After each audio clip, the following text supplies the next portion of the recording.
আসসালামু আলাইকুম সুপ্রিয় দর্শক শ্রোতা, আশা করি সবাই ভালো আছেন।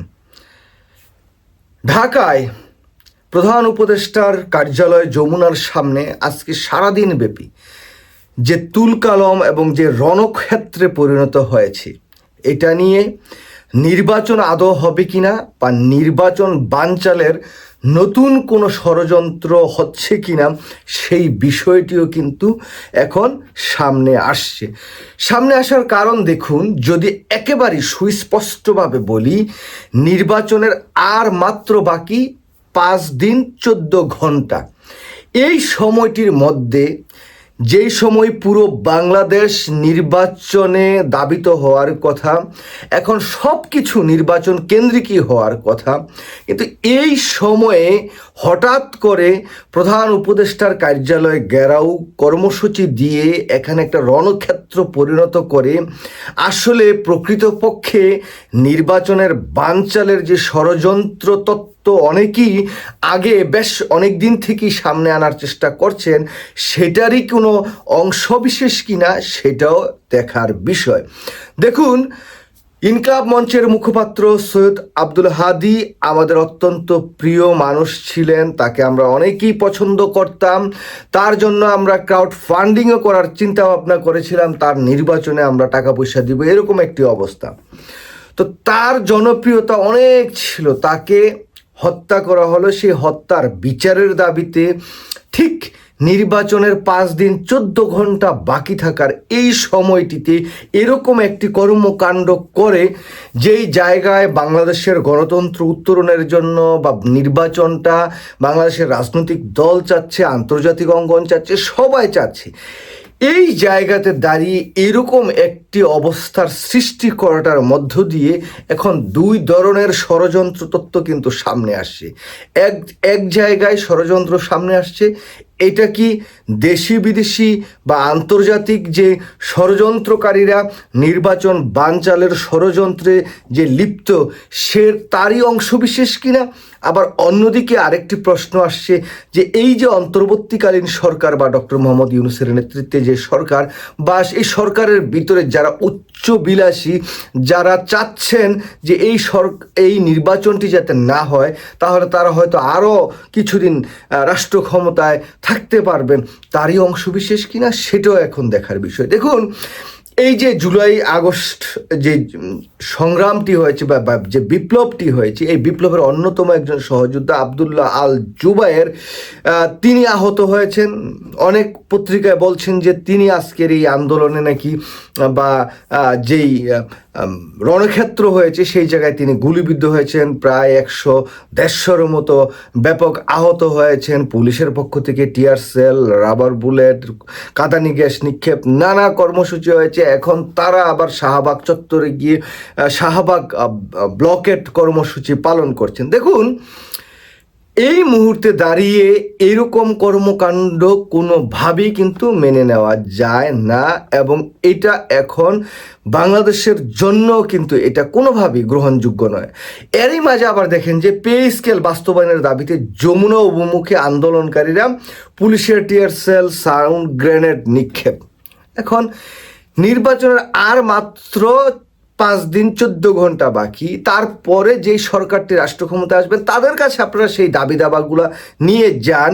এখন তো ডক্টর মোহাম্মদ ইউনূস সরকার নির্বাচন কিভাবে করবেন, কিভাবে সুষ্ঠু গ্রহণযোগ্য করবেন, সেটার দিকেই তাদের নজর। আর অন্যদিকে দেখুন, এই যে শহীদ ওসমান হাদির যে খুনিরা ভারতে পালিয়ে আছেন, সেই জায়গায় শেখ হাসিনা পালিয়ে আছেন, আওয়ামী দোসররা পালিয়ে আছেন, সেই জায়গা থেকে তো বাংলাদেশের পক্ষ থেকে কয়েকবার চাওয়া হয়েছে যে তাদেরকে যাতে বাংলাদেশে ফেরত পাঠায়নি। তো সেই জায়গায় ওই ওসমান হাদির খুনিকে পাঠাই দিবে বাংলাদেশে, সেরকম কিছু তো না।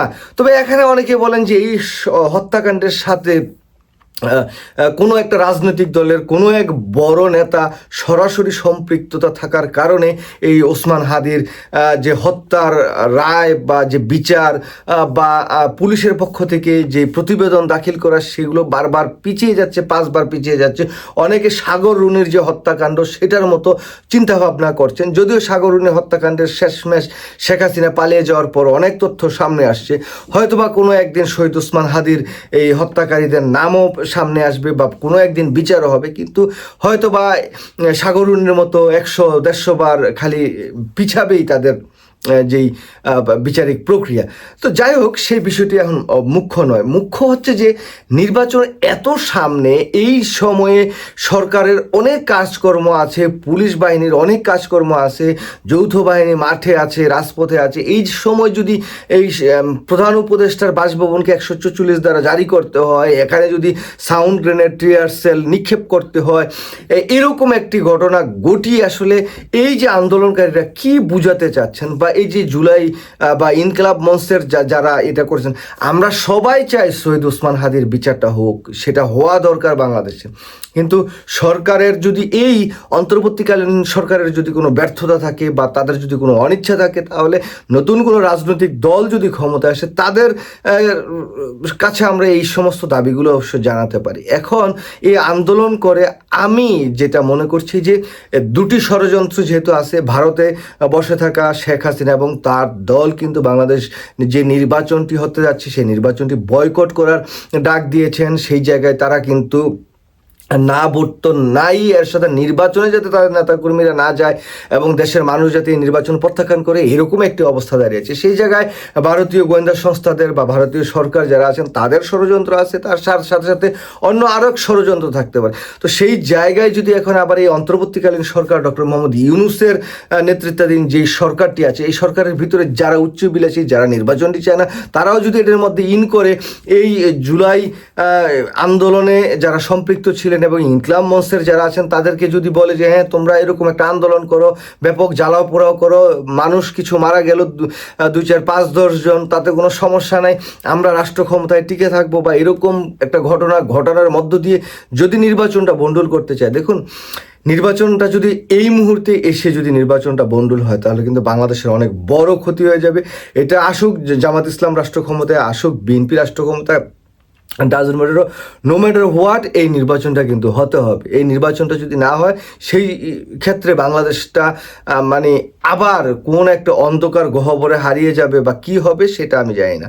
ডক্টর মোহাম্মদ ইউনূস অনেক ভালো ভালো কাজ করেছেন, সেটার ফলাফল হয়তো বা আমরা অনেক পরে গিয়ে পাবো। যেমন শহীদ রাষ্ট্রপতি জিয়াউর রহমান ক্ষণজন্মা পুরুষ হিসেবে যে কয়েকদিন রাষ্ট্র ক্ষমতায় ছিলেন, তার সুফল কিন্তু আজ অবধি বাংলাদেশের মানুষ ভোগ করে যাচ্ছে। ঠিক তেমনইভাবে আমি বিশ্বাস করি ডক্টর মোহাম্মদ ইউনূস যেই পদক্ষেপগুলো নিয়েছেন, সেই পদক্ষেপগুলো আগামীর বাংলাদেশে অনেক দিন বাংলাদেশের মানুষের সুফলগুলো ভোগ করবে। কিন্তু এখন দাঁড়িয়ে এটা দেশি বিদেশি ষড়যন্ত্র হোক বা বাংলাদেশের অভ্যন্তরের কোনো ষড়যন্ত্র হোক, অথবা ডক্টর মোহাম্মদ ইউনূস সরকারের অভ্যন্তরে বা ক্যাবিনেটের যদি কোনো ষড়যন্ত্রকারী থেকে থাকে এই নির্বাচনটি বানচাল করার জন্য, সেটা দেশের সকল রাজনৈতিক দল বা ডক্টর মোহাম্মদ ইউনূস কঠিন হস্তে দমন করে এই যে আন্দোলনকারী যারা আছেন তাদেরকেও মানে মোটামুটি বলতে হবে যে তোমাদের যত আন্দোলন যা কিছু হোক, নির্বাচনের পরে, নির্বাচন আর মাত্র 5 দিন, 14 ঘন্টা বাকি বা 13 ঘন্টা বাকি, এই মুহূর্তে দাঁড়িয়ে তোমরা যা করছো এটা কোনোভাবেই কাম্য নয়, এই জায়গা থেকে তোমরা সরে আসো।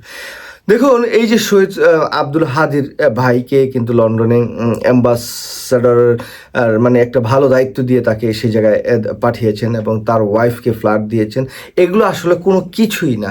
কারণ একজন মানুষ যখন চলে যায়, সেই মানুষটার পরিবার আসলে বুঝে যে সেই মানুষটার শূন্যতা, বা যেই সন্তান সৈয়দ আব্দুল হাদির যে ছোট বাচ্চাটা মাত্র কয়েক মাস হয়েছে জন্মগ্রহণ করছেন, তার কিন্তু বাবার স্নেহ, ভালোবাসা, মমতা সব কিছু ছাড়াই কিন্তু তার বেড়ে উঠতে হবে। সেই শূন্যতা, সেই সমস্ত জায়গাগুলো আসলে কোনোভাবেই পূরণীয় নয়। তারপরেও ডক্টর মোহাম্মদ ইউনূস যতটুকু সম্ভব চেষ্টা করছেন, হয়তো বিচারটা এত শর্ট সময়ে সব কিছু একেবারেই শেষ করে ফেলা এটা আদৌ সম্ভব নয় আর বাংলাদেশের মতো জায়গায়। তো সেই জায়গা থেকে তাদেরকে ধৈর্য ধরতে হবে। ডক্টর মোহাম্মদ ইউনূস যদি রাষ্ট্র ক্ষমতা থেকে চলে যান, নতুন যারা রাষ্ট্র ক্ষমতায় আসবেন তাদের কাছে আমরা সেই আহ্বানটা জানাবো যাতে এই বিচারিক যে প্রক্রিয়া সেটা সম্পন্ন করা যায়। কিন্তু এই মুহূর্তে এসে এরকম কর্মকাণ্ড করা মানে নির্বাচন বানচাল বা নির্বাচন বন্ধ করে দেওয়ার ষড়যন্ত্র সামিল, এবং এই ষড়যন্ত্রে দেশি বিদেশি নানা গোষ্ঠী সম্পৃক্ত থাকতে পারে বলে আমি দৃঢ়ভাবে বিশ্বাস করি। সবাই ভালো থাকবেন। আল্লাহ হাফেজ। আসসালামু আলাইকুম।